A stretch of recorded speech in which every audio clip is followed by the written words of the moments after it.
The corporate office at the Sentinel Chemicals plant always smelled of burnt coffee and cheap laminate cleaner.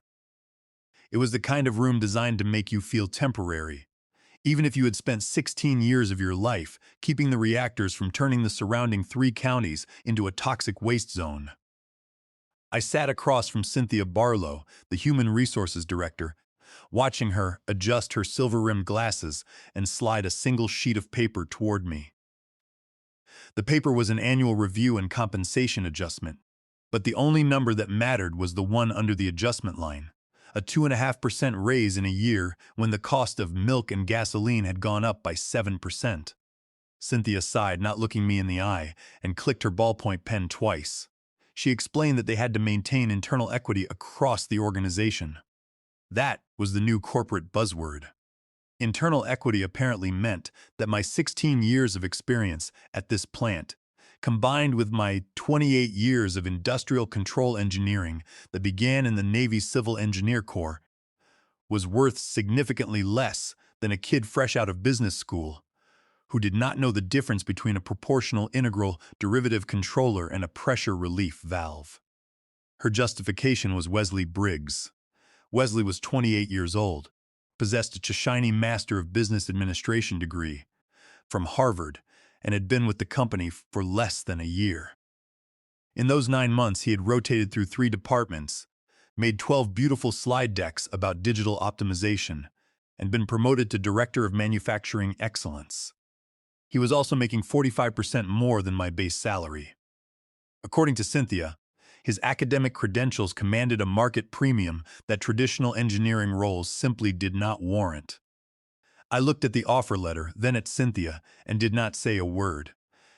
I did not remind her of the winter freeze when I spent 36 straight hours on the floor manually calibrating the steam lines to prevent a catastrophic pressure drop that would have cracked the main reactor manifold. I did not mention the 3 separate occasions when my custom safety overrides had prevented an Environmental Protection Agency reporting incident that would have cost the firm millions of dollars in fines. I just smiled, pulled out my own pre-drafted letter, and slid it back across the table. I told her I was resigning, effective at 12:45 p.m. today. To understand why a 58-year-old engineer would walk away from a stable job with a mortgage to pay, you have to understand what Sentinel Chemicals used to be. Before the private equity firm bought us out, we were a family-run operation. The founders were chemical engineers who understood that safety and uptime were the only metrics that truly mattered. They respected the people who wore steel-toed boots and hard hats, and they spent hours on the floor talking to the operators. When I started 16 years ago, our control systems were a patchwork of late 20th century machinery that required a deep, almost intuitive understanding to operate. I spent years mapping out the quirks of our SCADA network. I wrote the custom scripts that allowed our legacy programmable logic controllers to communicate with modern databases. I knew that Reactor 3's pressure sensor tended to drift by 15 pounds per square inch whenever the temperature outside rose above 78 degrees. I knew that the cooling valve on Reactor 4 needed a physical tap with a copper mallet if the ambient humidity exceeded 90%. This was not in any manual. It was what Wesley Briggs dismissively called tribal knowledge. During my 6 years in the Navy Civil Engineer Corps, I had worked on water treatment facilities and remote power generation systems where a single mistake could flood an entire base or leave a field hospital without power. That training taught me that in the real world, systems fail in ways that textbooks never predict. You cannot troubleshoot a physical system from a spreadsheet. But when the private equity firm took over, they installed Preston Vance as chief executive officer. Preston was an efficiency expert who believed that everything could be reduced to a slide deck. He brought in Wesley to eliminate our reliance on experienced operators and replace them with automated dashboards. Wesley's vision was a unified control center, where a single operator could monitor 3 separate chemical lines using predictive algorithms. Every time I tried to explain that chemical manufacturing is not like running a software platform, Wesley would smile condescendingly and talk about Industry 4.0. He spent $300,000 on wireless sensors that failed within 2 weeks. because they could not handle the corrosive atmosphere near the acid scrubbers. He spent another $200,000 on a software system that generated so many false alarms that the operators began ignoring them entirely. I began keeping a private notebook after that. Every warning I gave that was ignored, every safety hazard I reported, and every near miss that Wesley covered up to keep his efficiency charts looking clean. I documented everything. Because in my 28 years of doing this, I had learned that when things go wrong in a chemical plant, they go wrong very quickly, and the people at the top are always looking for a scapegoat. I wanted to make sure that scapegoat was not me. The silence in the HR office was thick, broken only by the hum of the fluorescent lights and the distant, rhythmic thumping of the compressors from the process line. Cynthia Barlow stared at my resignation letter as if it were a physical threat. Her eyes darted from my signature to my face, her professional composure cracking for a fraction of a second. She had expected me to complain, perhaps even to threaten a lawsuit or plead for a counteroffer. She had not expected me to simply sign my name and walk away. I could see the gears turning in her head, calculating the disruption my sudden departure would cause. But she quickly recovered, folding her hands over her clipboard. She told me that I did not need to make such a rash decision, suggesting that I take the weekend to think it over and return on Monday to discuss a more favorable compensation adjustment. I shook my head, keeping my voice calm and even. I told her that she had made the company's priorities perfectly clear. And I believed what she was telling me. My decision was not made in a vacuum. That morning, my wife Brenda had been sitting at our kitchen table, staring at a stack of college brochures.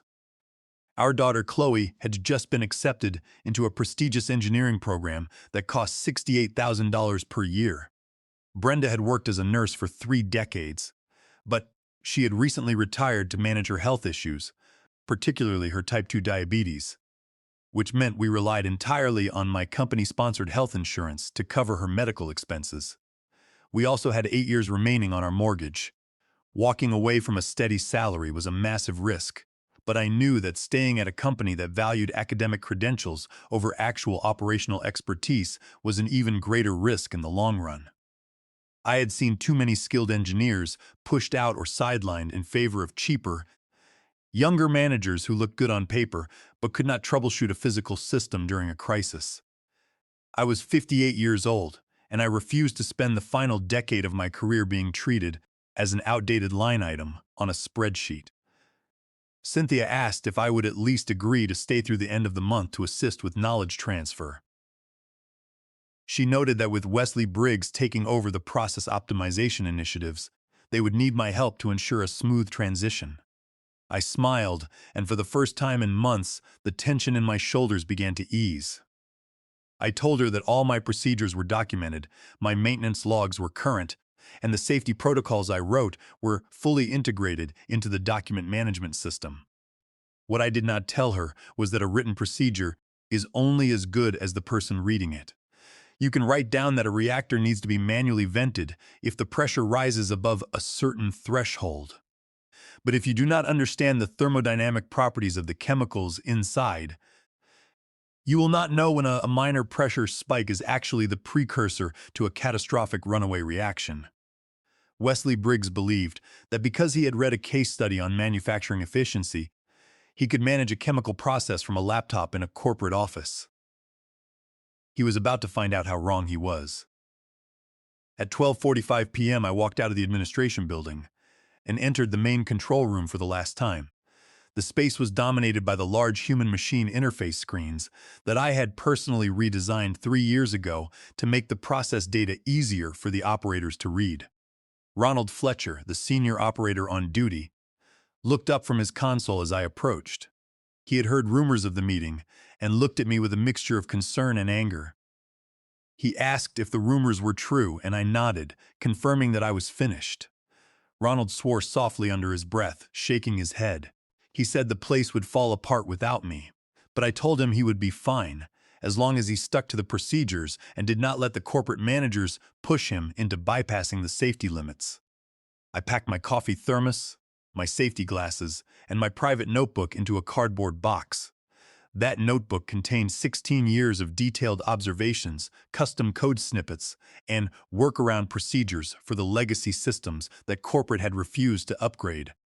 It was the only documentation that truly mattered, and it was leaving with me.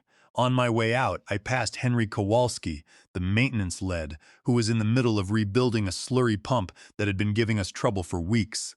He wiped his greasy hands on a rag and shook my hand, wishing me luck. He knew as well as I did that the new management group had no respect for the maintenance crew, cutting our budget by 20% and extending the intervals between safety inspections to make their quarterly numbers look better. I walked out to my truck, placing the box on the passenger seat. At 12:47 p.m., my company email was deactivated, cutting off my access to the control network. At 12:52 p.m., my personal phone disconnected from the plant database. I started the engine, rolled down the windows, and sat in the cab for a moment, listening to the familiar hum of the plant. I felt a strange sense of relief, but also a lingering anxiety. I was officially unemployed, and the only thing standing between my family and financial ruin was my belief in my own worth. At 12:58 p.m., as I sat in the cab of my truck with the engine idling and the air conditioning blowing hot air, my phone buzzed in my pocket. It was the automated emergency notification system. Despite my badge and email being deactivated, my personal cell phone number had not yet been purged from the safety critical alert list. The text read, Level 2 process alarm, Reactor 3, pressure deviation.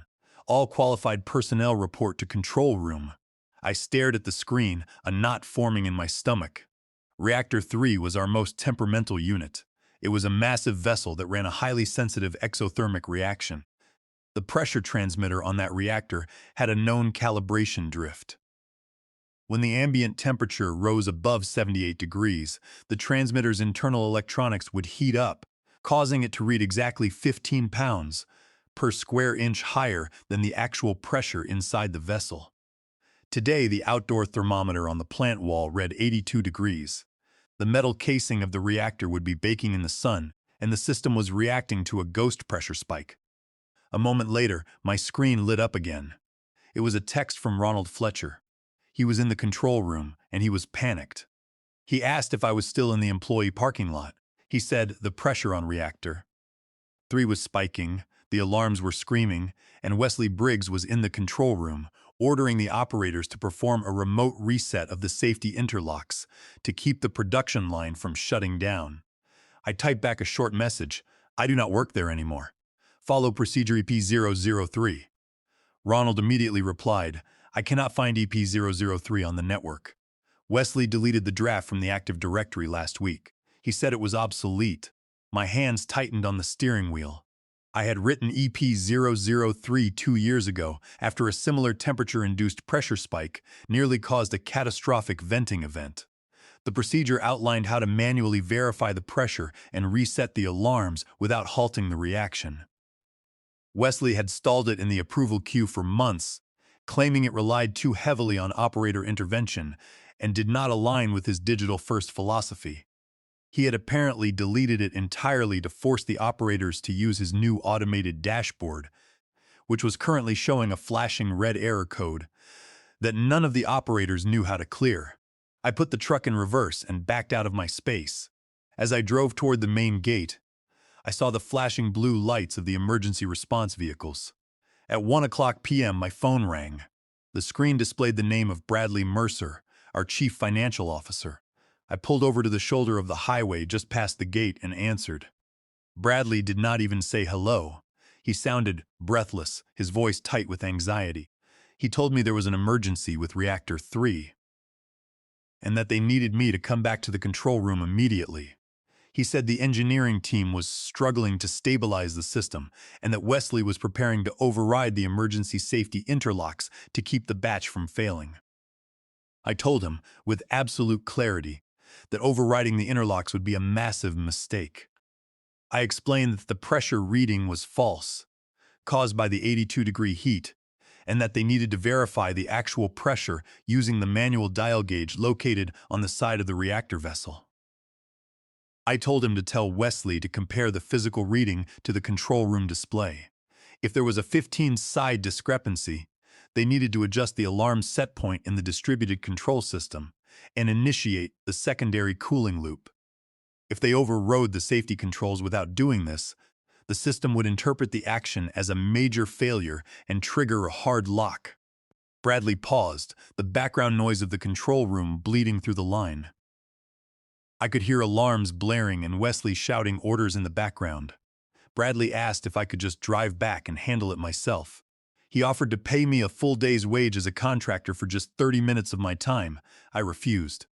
I told him that for years, they had relied on me to be their safety net, while paying me less than the business school graduates who sat in air-conditioned offices. I told him that they had their strategic plan and their digital dashboards, and now they had to run the plant with them. I hung up the phone and pulled back onto the highway. At 1:22 p.m., the final alert came through. Level 3 emergency shutdown. Reactor 3 offline. Non-essential personnel evacuate. 10 minutes later, Ronald texted me again. The batch was completely ruined. Because Wesley had overridden the safety interlock calls, the automated cooling system had locked up, allowing the temperature to drop too quickly in the wrong sequence. The raw chemicals, worth $950,000, had crystallized inside the reactor, turning into a solid block of polymer that would have to be chipped out manually. The entire plant was offline, costing the company $240,000 for every day of downtime. I drove home in silence, knowing that the cost of their arrogance was only beginning to mount. By the time I arrived home at 2:15 p.m., my wife Brenda was in the kitchen, brewing a fresh pot of coffee. She looked up in surprise, noting that I was home nearly 3 hours earlier than usual. I sat down at the kitchen table and told her that I had resigned. I explained the entire meeting with Cynthia Barlow, the insulting 2.5% offer, the justification that Wesley Briggs's academic credentials made him worth 45% more than my 16 years of service, and my decision to walk away. Brenda set her mug down, listening intently. When I finished, she did not panic. She knew that Pioneer Organics had been trying to recruit me for the past 2 years. Their vice president of engineering had called me twice last month, offering a 35% higher base salary, full medical coverage that would easily handle Brenda's insulin and diabetes care, and a workplace culture that respected technical expertise. She smiled and told me that she was proud of me for drawing a line. She said we would manage, that our emergency savings would easily cover the transition, and that my self-respect was worth far more than a company that only valued spreadsheets. As we spoke, my phone began to ring. It was Preston Vance, the chief executive officer. I answered and put him on speaker. Preston's voice was booming, filled with the aggressive authority he usually used in boardrooms.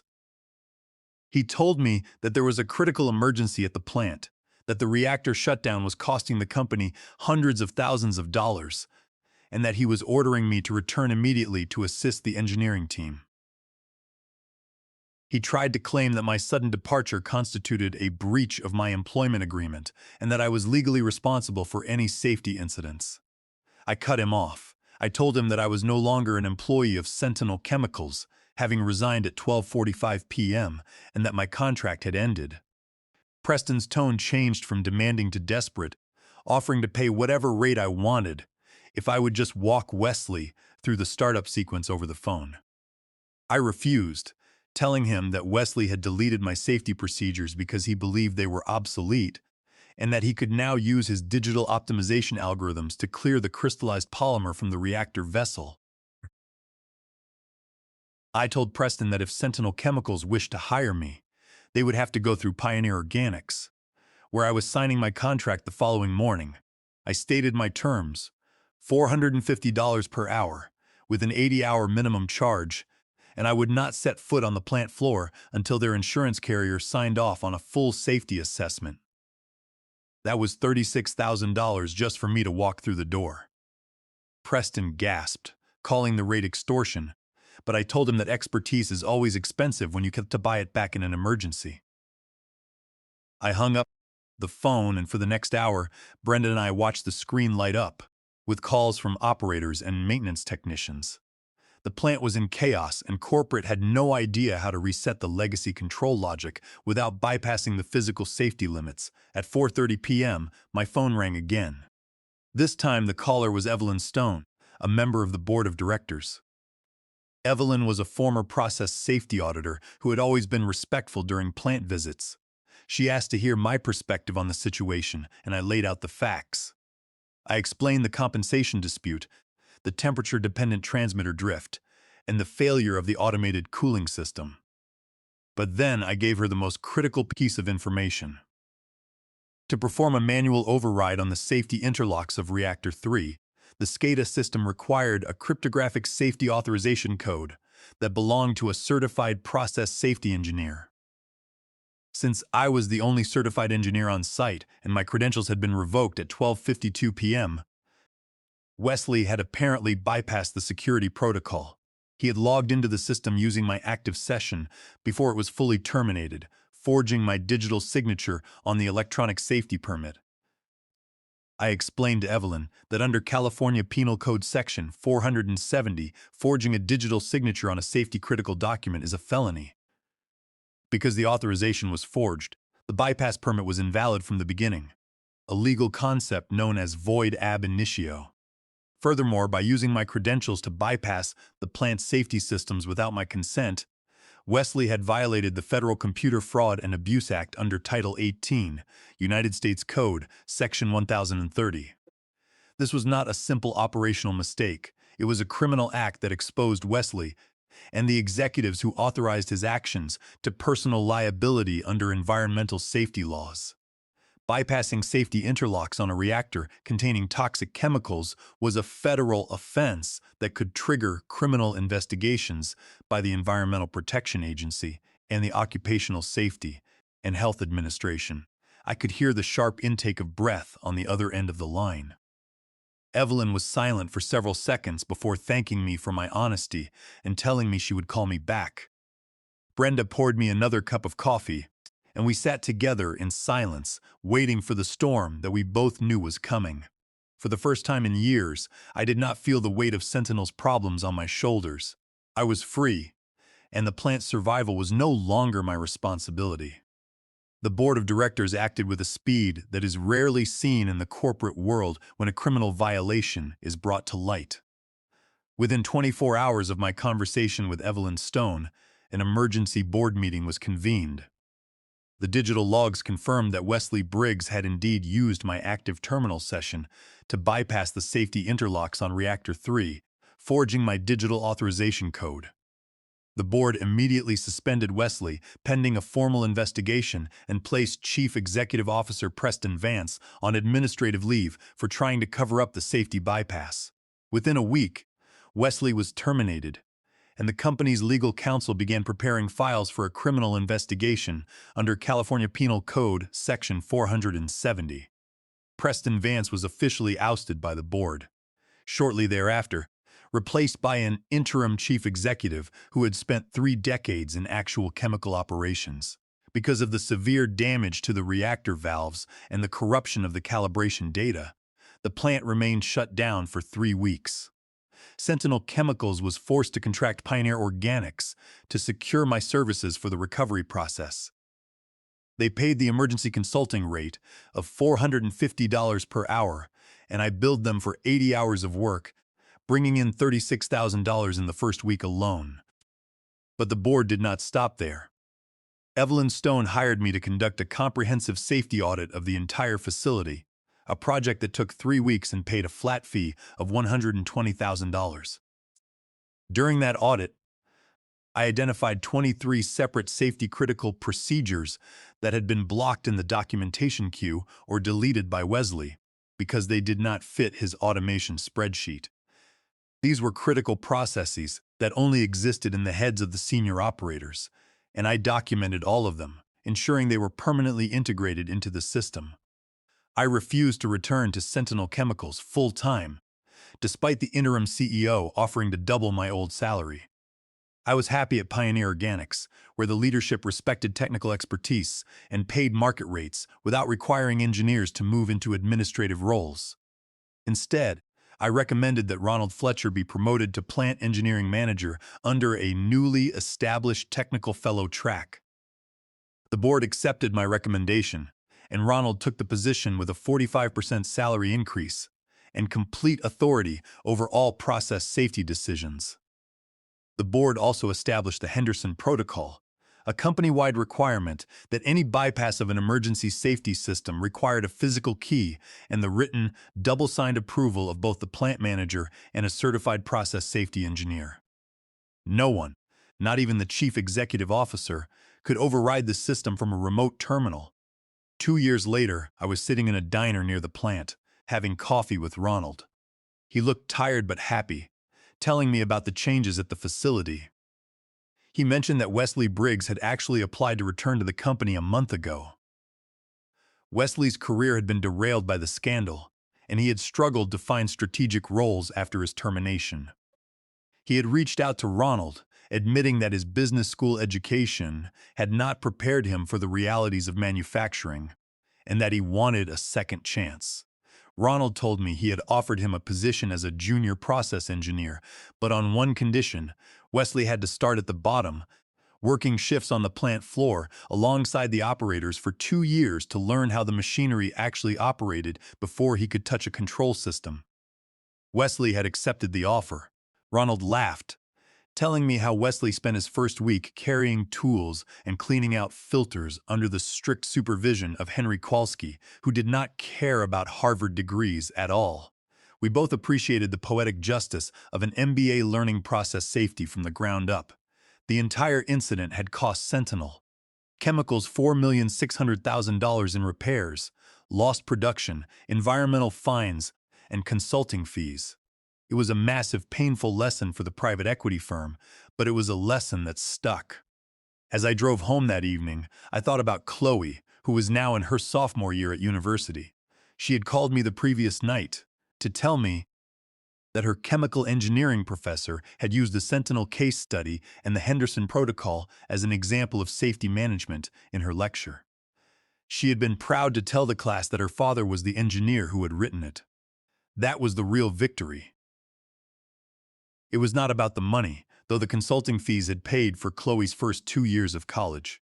It was about establishing a boundary, showing that you cannot treat the people who keep your plant safe as expendable resources and then expect them to save you when your ignorance causes a crisis.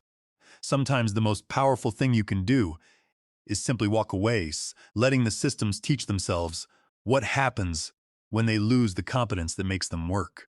As I sat on the porch with Brenda that night, drinking coffee under the stars, I knew that the lesson had been learned, and the plant was a little safer because I had walked away.